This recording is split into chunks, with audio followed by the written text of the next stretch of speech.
Alhamdulillah. Alhamdulillahilladzi aslaha ad-dhamair wa naqqas sarair fahdal qalbal ha'ira ila tariqi ulil basair. Wa ashhadu an la ilaha illallah wahdahu la syarikalah. Wa ashhadu anna sayyidana wa nabiyyana Muhammadan abduhu wa rasuluh. Aqal alamina sariratan wa azkahum sirah. Wa ala alihi wa sahbihi wa man sara ala nahjihi ila yaumiddin. Amma ba'd.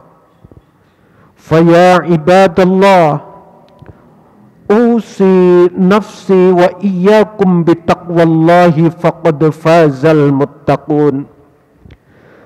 Qala Allah Ta'ala fi Qur'anil Azim, a'udzu billahi minasy syaithanir rajim. Ya ayyuhalladzina amanu taqullaha haqqa tuqatih wa la tamutunna illa wa antum muslimun. Hadirin jamaah salat Jum'ah rahimakumullah. Pada kesempatan yang mulia ini, saya berwasiat khusus untuk diri saya berikut kepada para jamaah agar senantiasa menetapi taqwa Allah, takwa dalam makna yang sebenar-benarnya. Karena dengan takwa inilah Allah akan memberikan kemuliaan baik di dunia, terlebih kemuliaan di akhirat nanti. Jamaah salat Jum'ah yang dirahmati oleh Allah,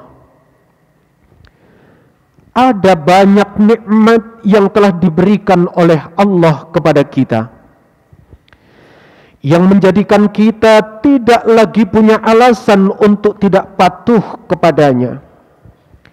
Karena dengan nikmatnya kita dapat merasakan berbagai kesenangan, ketenteraman, serta berbagai kemudahan dalam menjalani hidup ini. Dan Allah mengingatkan kepada kita akan banyaknya nikmat yang telah diberikan kepada kita, hingga kita tidak akan mampu menghitungnya. Allah berfirman di dalam Quran, Surah An-Nahl ayat ke-18, wa in ta'uddu ni'matallahi la tuhsuha innal insana lazalumun kafar.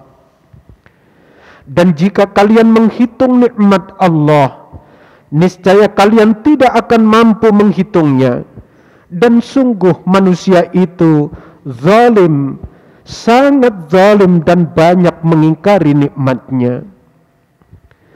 Hadirin jamaah salat Jum'ah yang dimuliakan oleh Allah,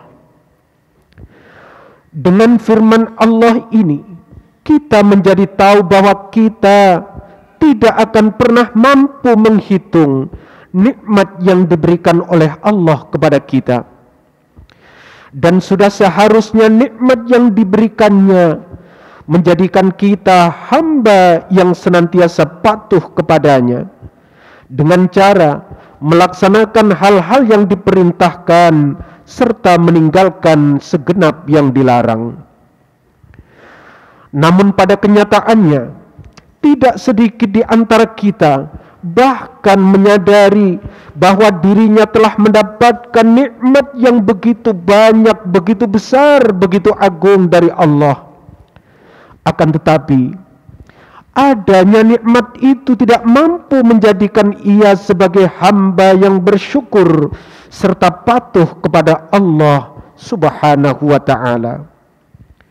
Padahal segala nikmat yang diberikan oleh Allah kepada kita, sekecil apapun, kelak ketika kita kembali kepada Allah, pasti dimintai pertanggungan jawab.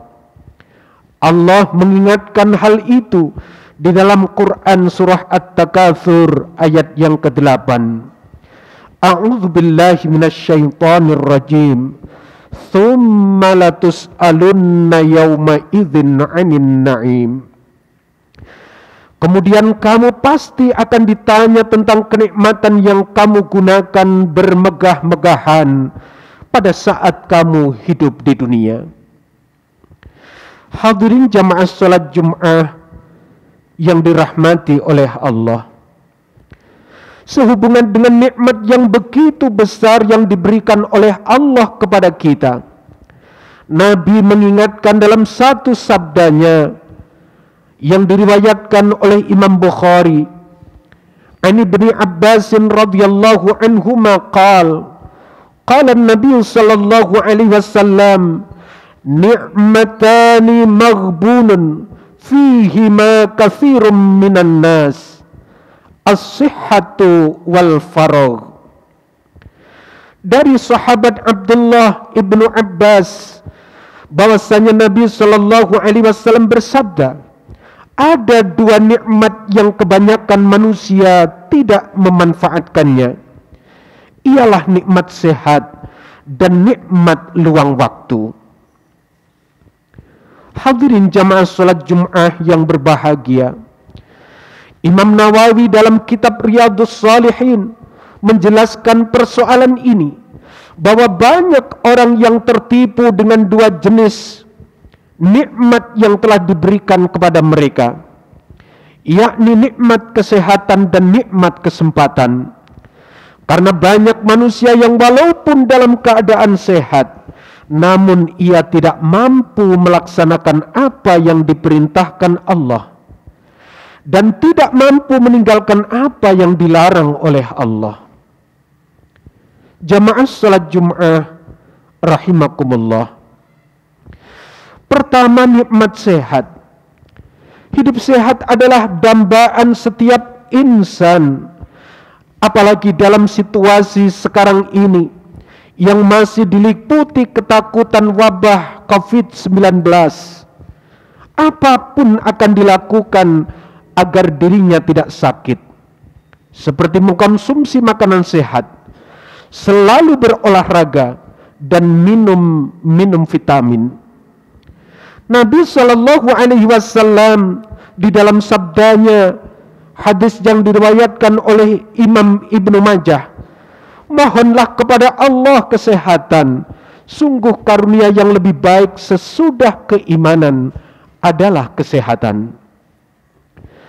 Dalam kondisi sehat, seseorang beraktivitas sangat optimal, pikirannya juga bekerja dengan baik dan penuh konsentrasi, bandingkan dengan orang yang sedang dalam keadaan sakit.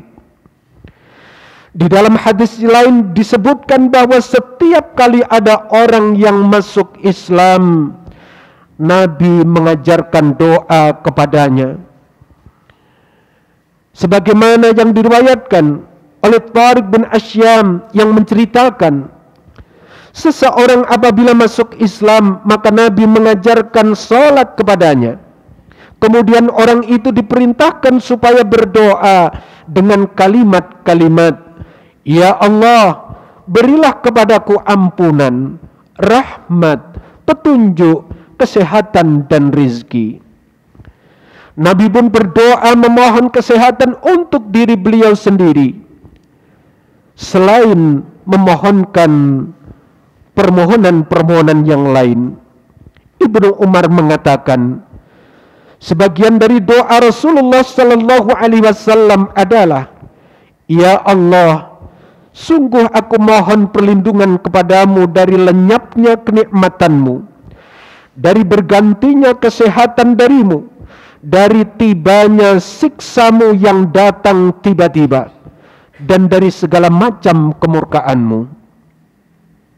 Hadirin, akan tetapi manusia perlu ingat bahwa kesehatan perlu disyukuri dengan memanfaatkan untuk kebaikan dan kesalihan. Jangan sampai kesehatan justru dimanfaatkan untuk melakukan sesuatu yang sia-sia dan tidak ada manfaatnya, karena itu berarti tidak mensyukuri nikmat Allah. Dan di dalam hadis yang lain ditegaskan bahwa anugerah kesehatan ini akan menjadi pertanyaan pertama yang dilontarkan nanti di akhirat. Nabi Shallallahu Alaihi Wasallam bersabda di dalam hadis yang diriwayatkan oleh Imam At-Tirmidzi, sungguh kenikmatan dari Allah yang pertama kali akan ditanyakan kepada seorang hamba kelak di hari kiamat adalah, bukankah telah kami berikan kesehatan pada tubuhmu dan kami berikan air minum yang sejuk? Jadi jangan sampai jawaban kita nanti justru membawa kita pada penyesalan karena tak mensyukuri nikmat sehat di dalam diri kita. Imam Nawawi kembali menjelaskan bahwa banyak orang yang tertipu dengan dua jenis waktu yang telah diberikan kepadanya, yaitu dua kenikmatan, nikmat sehat, nikmat sempat. Nikmat yang kedua adalah nikmat luang waktu. Banyak di antara umat manusia yang sedang dalam kondisi sehat, namun ia tidak mampu beramal baik karena kesibukan oleh pekerjaan dunia. Tetapi banyak juga orang yang mempunyai waktu luang, namun ia tidak bisa memanfaatkan waktu luang ini dengan diisi amal yang bermanfaat bagi dirinya. Baik manfaat pada saat ia hidup di dunia ini, maupun manfaat pada saat ia telah kembali kepada Allah Azza wa Jal. Hadirin jamaah salat Jum'ah yang dimuliakan oleh Allah, waktu senggang, waktu luang adalah di antara nikmat yang banyak dilalaikan dan disia-siakan oleh manusia. Padahal setiap nikmat yang telah Allah Ta'ala berikan kepada kita kelak ditanyakan oleh Allah pada hari kiamat. Surah At-Takatsur ayat 8 jelas-jelas telah menerangkan hal itu kepada kita. Maka terkait dengan nikmat waktu, Rasulullah Sallallahu Alaihi Wasallam menasihati, "Igtanim khamsan qabla khamsin, syababaka qabla haramik, wa sihhataka qabla saqamik, wa ghinaka qabla faqrik, wa faraghaka qabla syughlik, wa hayataka qabla mautik." Manfaatkan 5 perkara sebelum 5 perkara. Yang pertama adalah waktu mudamu sebelum datang waktu tuamu, waktu sehatmu sebelum datang waktu sakitmu, masa kayamu sebelum datang miskinmu, masa luangmu sebelum datang sibukmu, hidupmu sebelum matimu. Jamaah salat Jum'ah yang berbahagia, penyesalan orang-orang yang tidak mau memanfaatkan waktu yang diberikan oleh Allah digambarkan di dalam Quran surah Al-Mu'minun ayat 99 hingga 100.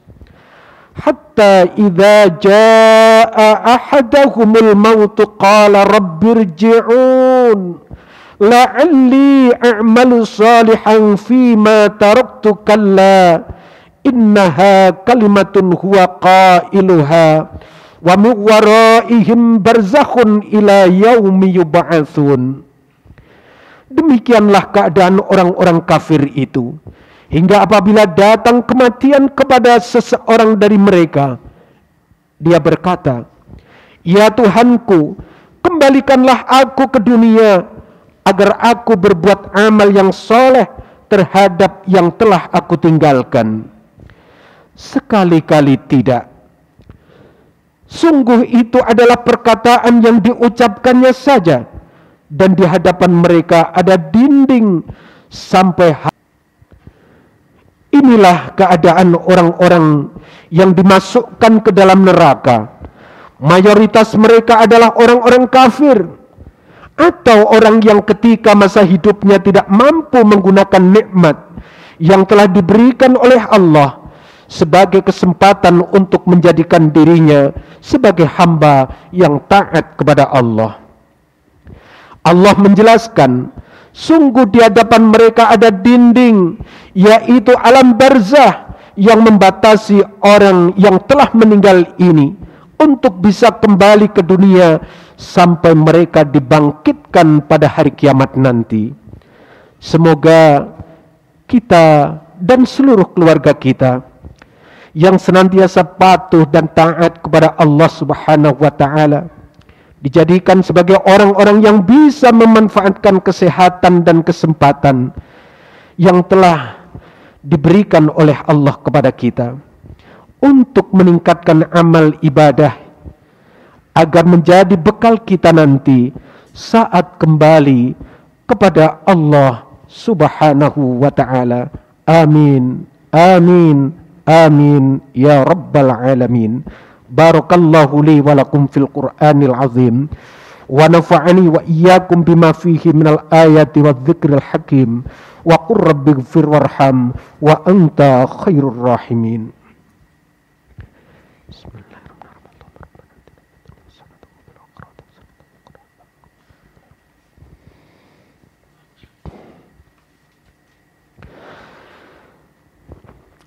Alhamdulillahi wa kafa wa usalli wa usallimu ala sayyidina Muhammadinil Mustafa wa ala alihi wa ashabihi ahli sidqi wal wafa.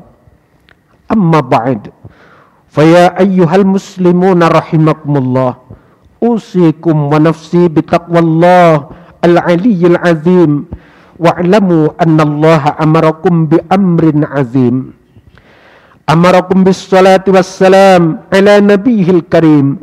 Faqala ta'ala fi kitabihil aziz, inna allaha wa malaikatahu yusalluna ala nabi ya ayyuhalladzina amanu sallu alaihi wa sallimu taslima.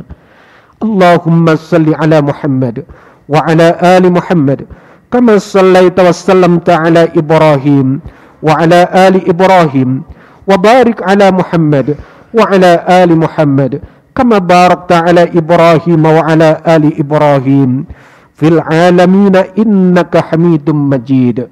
Allahumma ighfir lil mu'minina wal mu'minat wal muslimina wal muslimat al ahya'i minhum wal amwat innaka sami'un qaribun mujibud da'awat wa yaqadiyal hajat. Allahumma dfa' 'annal ghala wal bala wal waba wal fahsya wal munkar was suyuf al mukhtalifat was syada'id wal mihan ma zahara minha wa ma batan min baladina Indonesia hadza khassah wa min buldanil muslimina ammah innaka ala kulli syai'in qadir. Rabbana atina fid dunya hasanah wa fil akhirati hasanatan wa qina adzabannar. Ibadallah, innallaha ya'muru bil adli wal ihsan wa ita'i dzil qurba wa yanha 'anil fahsya'i wal munkari wal baghi ya'idzukum la'allakum tadhakkarun wa la dzikrullahi akbar.